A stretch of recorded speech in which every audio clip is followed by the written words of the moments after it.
about the noise, where legends rise. From the clouds to the crowd, this is Crowd, where Africa meets opportunity, where music meets magic. Hello everyone, my name is Adebayo Adegbite, a member of the team at Ckrowd, and I welcome you to another edition of the Ckrowd Industry Virtual Seminar Series. In the Ckrowd Industry Virtual Seminar Series, we talk to music industry professionals who are based in Africa, and they share with us their experiences and their vision and their hope for the future of the music industry in Africa. So the guest we are bringing in today is Gbenga Akinnola, or Beethoven Pro. He's also the convener of the Ibadan Music Festival, one of the premier music festivals for music industry professionals based in Ibadan, Nigeria. So I'm going to start with this question around gatekeeping and traditional media. So do you think traditional media have lost their power, or is it maybe illusions that those of us in the new media generation like to tell ourselves? Gatekeeping, it's a word that we hear a lot these days. Now, the biggest shifter of culture, the biggest culture influencer right now is technology. And music runs a lot on culture. There's always a culture around how music is played, how it is consumed, and how it is brought from the people who are creating to the people who ensure that the audience or the fans hear it. So there has always been gatekeeping. There has always been gatekeepers in the traditional sense. The guys who are in radio, who are in TV. Technology has shifted that landscape. Everybody now has access to everybody potentially. Every fan, every music creator has access to the whole world potentially. Potentially means that is the power that the internet and digital media and all of that has given us. Being able to access the whole world digitally, that's also another ball game on its own, which is what we have now discovered. Initially, everybody was just happy, yeah, now I don't need to pay a gatekeeper to get my song on radio. And now that everybody is online, that's a problem because there are many creators, there are many consumers, there's a lot of noise online. Getting your audience online now is actually a big deal. It's a lot of work to do. Yes, you have access, but then it's a whole lot of work to do. So whilst we may have made a certain level of gatekeepers sort of redundant, in the sense that now I don't need to put my song on a TV station. All I need to do is put it on my YouTube channel. But what we are now discovering now is in the online space too, there are now gatekeepers there. There are the big influencers, there are the big accounts. You should understand that either you go traditional or you go the route of digital media, which I always advise you can do both, by all means do it. There will always be gatekeepers of some sort. There will always be gatekeepers of some sort. Thank you very much. Very great bit of insights. That will actually lead me to the next question. So if we say gatekeepers have changed, so in what ways do you think from your own experience that talent discovery has changed? Okay, with talent discovery in Nigeria, for me, the only major change we've had is the advent of online, as social media and all. The truth really is, when we talk about talent discovery, when you're in places like America, that's where you talk about an A&R going to one club to listen to one gifted artist, and then he discovers the artist and then brings him to his record label and all of that. We've heard all those stories before. We never really had that kind of sort of A&Rs going to small festivals and small shows and then discovering people, because in the first instance, we don't exactly have the facilities for those type of things in Africa or in Nigeria. Is somebody being at the right place at the right time when an important person was passing by, and then they picked that person up. So there was always this element of unpredictability and luck to it. People still get signed based off recommendation. Oh, I know somebody who's starting a record label. Oh, my brother can sing, my cousin can sing.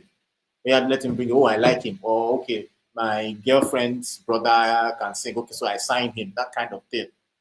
But then the major change now is that A&R or talent scouting or talent discovery is now almost fully online now, where everybody has a Facebook account, an Instagram account, a Twitter account, and people are just posting content. Folks who just record their music, they're just putting it online, and doing freestyles and all of that. And then because of the power of virality, sometimes one just picks up and then it goes really viral, and then somebody somewhere sees it and then snaps and then a call is made or somebody gets into your DM. Basically, that's what we'll continue to see. Talent scouting will be firmly online now, and that's where most of the A&R's work is being done. Thank you very much for that insight. Third question. So now we're talking about going global. We're talking about becoming very popular. What do you think this world is looking for from Africa? And then how do you think we can balance that with our own authenticity as creators? What is the rest of the world looking for from African music professionals? I'm very sure they are looking for something different. They're looking for people, professionals who are used to structure, have a structure to their business. Because all over the world, music is a business and music has structure, it runs on principles. They are looking for raw talent that they can exploit. But then it's going to be better if they meet businesses, small businesses that are structured, that are just looking for an opportunity to scale. I hope I said that right. Africa is a talented place. There's a lot of talent. The guys out there are looking to exploit. Afrobeats to the world has come. Some think it has peaked. Artists have benefited from it. What is the world looking for? They want to snap up our best talents and own our content. What will be better is for them to come and meet professionals that are prepared to compete globally. They have solid business structure. So it's two things. One, a sound that is already thriving that can be exported. And then two, behind that sound, a business structure that can collaborate with bigger entities. Okay, so the second part of the question I was asking, so how do we achieve that balance of authenticity, Okay. like when we need to Australia, Africa? All right, yeah. Okay, as an African music professional, one thing you want to do is you want to be truly authentic to your sound, because they are not trying to get the next Miles Davis or the next Beyonce. They want the next African artist. Be authentic to your craft. Be authentic to your sound. If you're an artist, if you're a music producer, be authentic to your sound.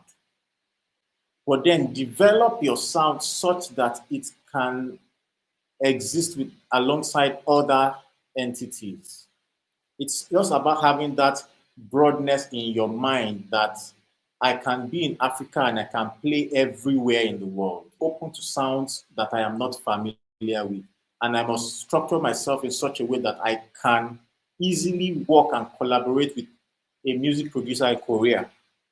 Also ensure that I have the skills, like the thing like what Ckrowd is doing, to ensure the skills that I need to become a proper professional. So your authenticity is the reason why people are demanding for you. The reason why anybody will hire you in the first instance is because they like who you are. So you can't lose who you are because you want to be able to work with other people. No, you must remain true to who you are. Again, thank you very much for that bit of insight. After discoverability, how do you make it enduring? What is next? Okay. After discoverability, I firmly believe the next thing is development. So I'm going to speak from standpoint of an artist for now. So, for instance, how do I discover artists? One, people recommend people to me and say, Mr. Magic, you need to hear this person. This person is really good. That's basically, I think that's the biggest, the most frequent method through which I have been meeting artists now. somebody recommends. I said, this person is good. I think there's something there. Can you have a look at it? And then I said, send me something, maybe an Instagram link or something, a video or something where the person is singing and doing his thing.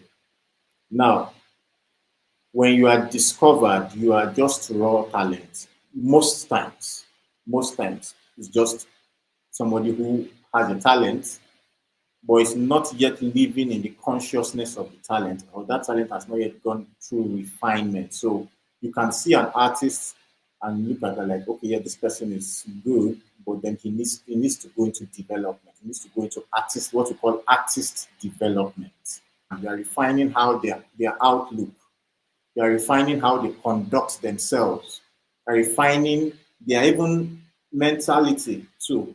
That's part of artist development. How to be an artist, how to enter into the consciousness of an artist. You know, there's just the way an artist moves, and he just has this aura that just fills a room.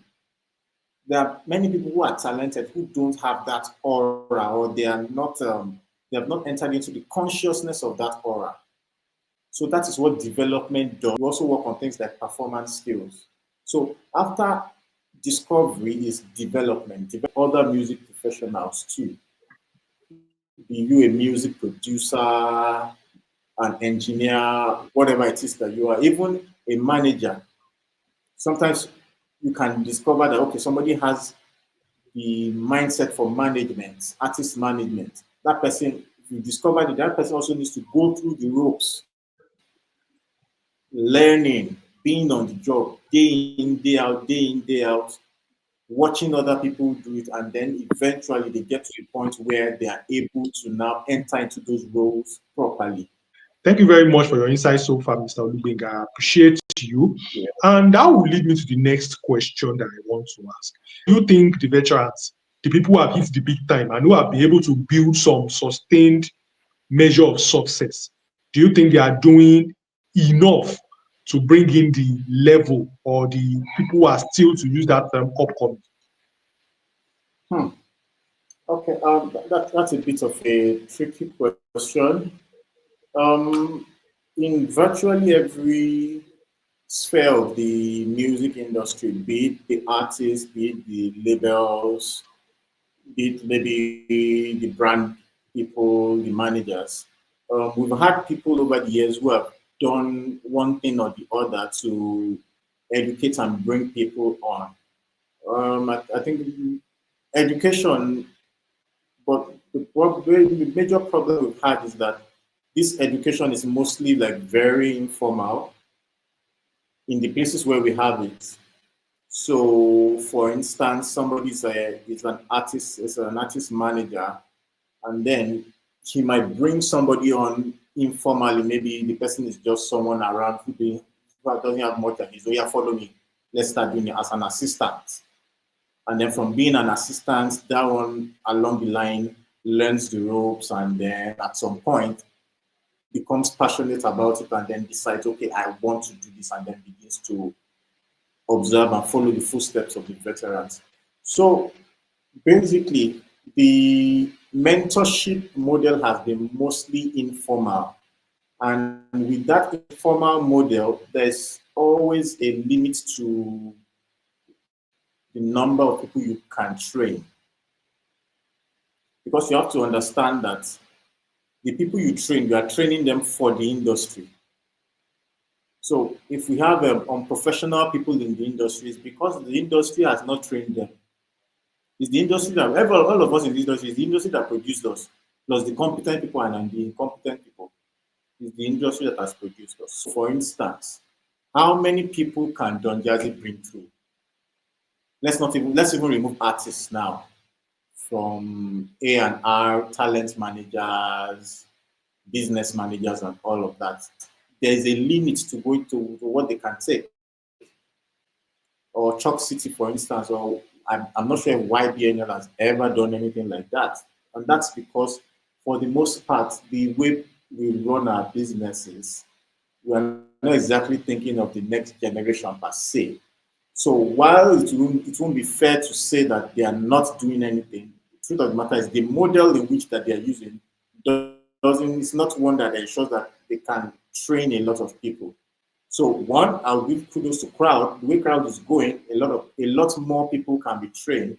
And then I also have to give kudos to Godwin Tom of Music Business Africa. That is now a proper school that teaches you about the music industry. You have an industry professional that tell you real life stories, and then you guys work with actual artists in a simulated record label environment, and you work with those artists, and then you try and they watch you grow the artist. Let's see what you can do based off what we've taught you. If you've applied yourself well, then you know that if you enter any space, you can at least compete. You can compete favorably. So the veterans, they are doing their best, but the model of mentorship is limited in itself. Thank you. I mean, I appreciate you breaking down that model of teaching and breaking down that model of mentorship. So it's not just enough that they say, yeah, we are mentoring people, but what model is being put in place for the mentoring? The final question is, so hypothetical now, you have unlimited resources. Money is not a problem. Skills is not a problem. What would you change, or what would you do about the mentorship? Like, what would you do to transform talent scouting in Africa? Unlimited money, unlimited time, unlimited everything. I like the sound of that. What will I do? One, I'll push for more mentorship opportunities. So, I mentioned MBA for Africa. That's like school. Know how it's like school, like when we are in university. MBA for Africa is like university.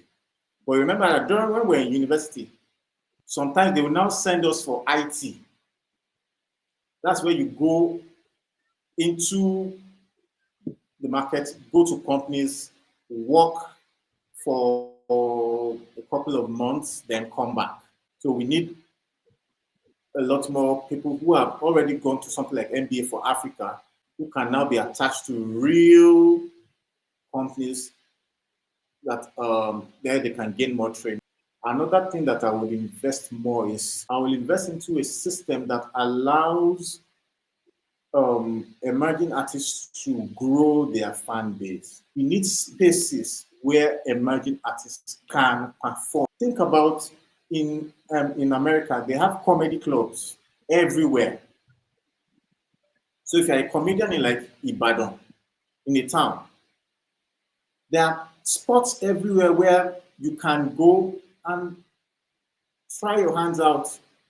So you know the days that they're on, you lobby to get in, and if you are good, people like you, over time you build a following, one club to another club.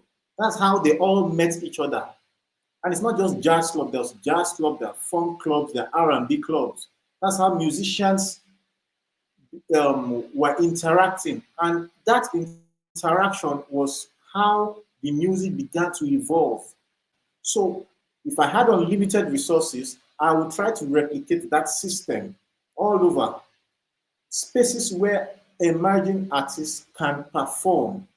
Spaces where there are people that will come to listen to emerging artists, watch them perform, and then watch them go from there. They start building a reputation, they start building a following. Before you know, he can shut down a hall of 200. Before you know, he shuts down a hall of where he can take 500. Before you know, he's doing 2,000 capacity. Before you know, he's doing 10,000.